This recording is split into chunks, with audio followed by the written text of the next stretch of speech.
Hi guys and welcome back. Yes, the Trek Collector. It has been a while since I've done one of my lovely reviews. I'm sorry folks, all this Discovery talk has got me going non-stop. But anyway, we have got on my desk today the USS Enterprise NCC 1701E special issue by Eaglemoss. So she is a Sovereign class starship, launched 2372. The length is 685 meters and the number of decks is 24. Now, who remembers seeing this for the first time in the cinema? I have to say I was blown away by it. I think John Neve's style of design is absolutely fantastic, and this is one of my favorite ships. It's always between this and the Motion Picture Enterprise. It comes with a nice little card sleeve as well in the plastic, so your magazine doesn't get damaged, which is fairly cool. And the box is fairly sturdy and sound. We'll get to that in 2 minutes. So let's have a look inside our magazine. So the usual, how to put it on the stand. If you don't know how to do it yet, you're in trouble. Some of the contacts: making a first contact, new beginnings. Borg Maquis are, Borg mannequins, I should say, and becoming the Borg Queen. We got USS Enterprise NCC 1701E specifications. First appeared Star Trek First Contact. What a movie. Class Sovereign. Last seen Star Trek Nemesis. Ooh. John Eves, sound guy, top man, and what a design. And captains, well, there was only one, Jean-Luc Picard, and we got Borg, Picard, Borg. Yes. So unfortunately, if you were looking for loads of insight, so if you're kind of nitpicking through these magazine collections, unfortunately, you do not get any of the, well, you get slight concept artwork, but not too much. So this magazine basically covers First Contact.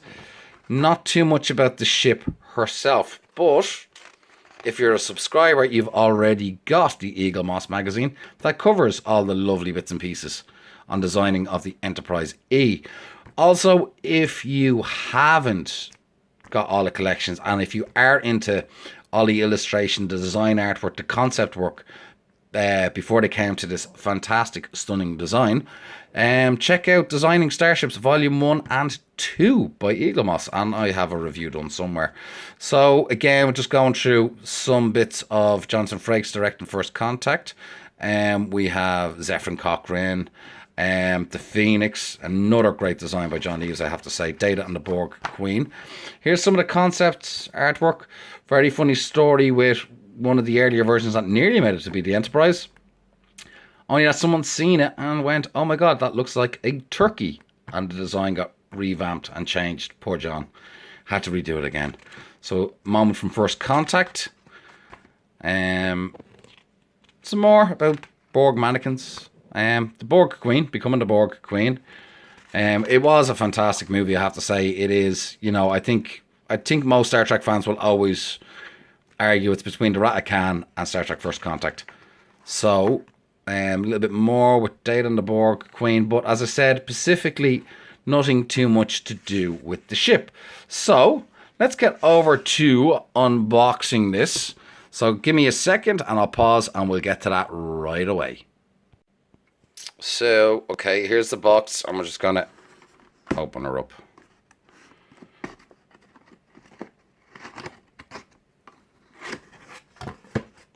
So, nice styrofoam packing. And here she is in the box. So, let's have a look at her in the box. So, that's the way she comes. And we're just going to... I'll come back to you and we'll take her out and put her on our stand. And here she is on her stand. And you know what? She looks lovely, I have to say. I'm very impressed with this model. There's a few things I am kind of meh. They could have done better. But overall, this is actually one of the best jumbo ships. I think in the collection initially, it was just too small to do her any justice. And I do think they did a great job with the smaller version. So I'm just going to gently turn her around. And what I'll do is I'll take her off the stand and we'll get in close and gritty with her and take a real look and see what she's really, really like. So we'll just do a quick overpass, I suppose.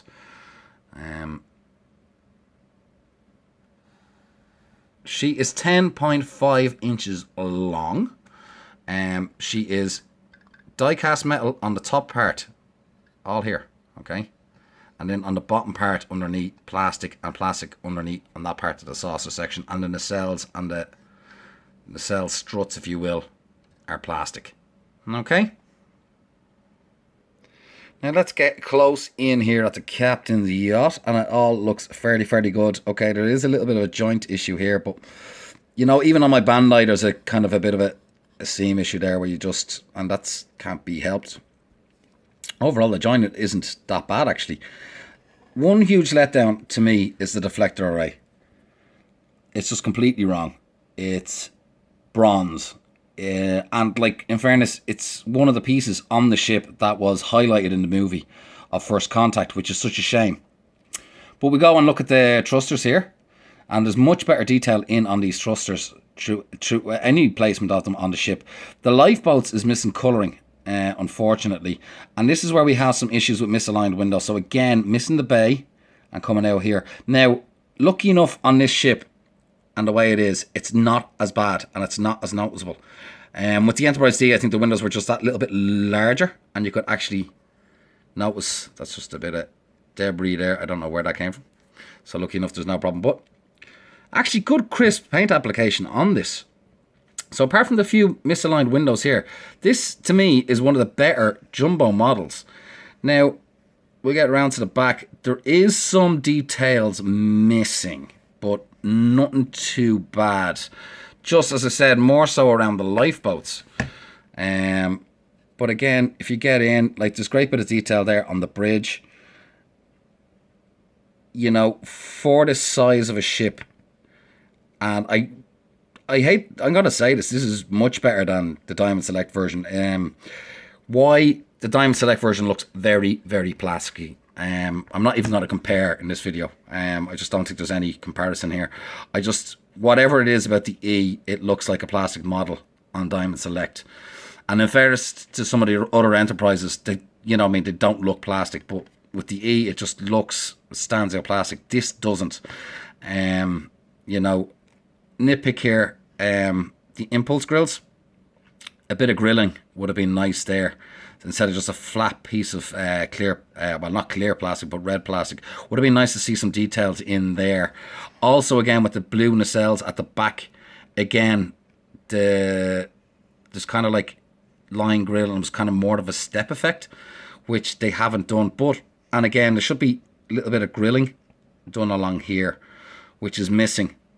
But again, that would have been a lot of extra detail put in. But if we do look at the pennant, we zoom in there nicely. That is nicely put in. We can also nicely see the USS Enterprise E. And we can see, again, our thrusters have been done very well. We got details at the back of the nacelles as well, which has been nicely put in, and no misalignments there. Shuttle bay looks really well. Again, alignment spot on here. So, overall with this ship, I actually think that this is the best XL jumbo version that you can get at the moment. And retail wise and price wise, it's not bad. It's fairly reasonable. Like, it's the same price as the rest of them. So £49.99 sterling. It's just under €65, and it's $75 US. Now, again, I think the Diamond Select is up at €99 or $99 US, and you can get it cheaper on eBay. But I think anyone that does have the Diamond Select one, well, you can disagree with me on the comments below. Do you think your Diamond Select Enterprise looks fairly plastic? Now, I do hope that Eaglemoss don't go down the road of what Diamond Select did and decide to give us 3 different variants of the Enterprise E. I think one's enough. Like, the reason why the Enterprise changed was more so for the movie script.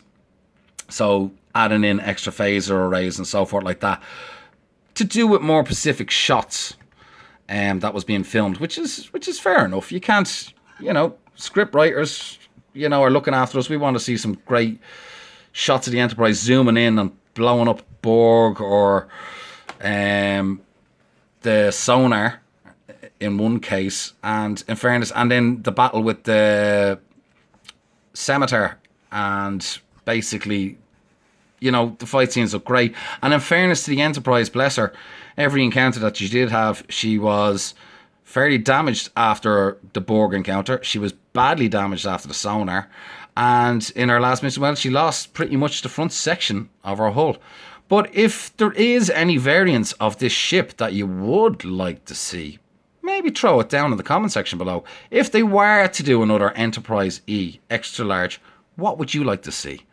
So on that note, overall, I will give this a rating of 9 out of 10. This is the best. I think, yeah, okay, if they added in those, but that's been really, really finicky. And, you know, that's just me nitpicking a little bit. But overall, apart from the little misaligned windows, I don't think we can really argue too much about this model. I think Eaglemoss have done a fantastic job. It would have been nice to see this done on the previous two, and I look forward to their next jumbo. I know I've been behind on some of my reviews, so I'll hopefully be having them coming at you soon. I'm still awaiting the Swarm ship, but I do have some other ships that I have that I can start throwing out. So thanks very much, guys, for checking out my review. Please make sure to subscribe and hit the bell icon. And until the next time, Slán go fóill, Ihuwa, and take care.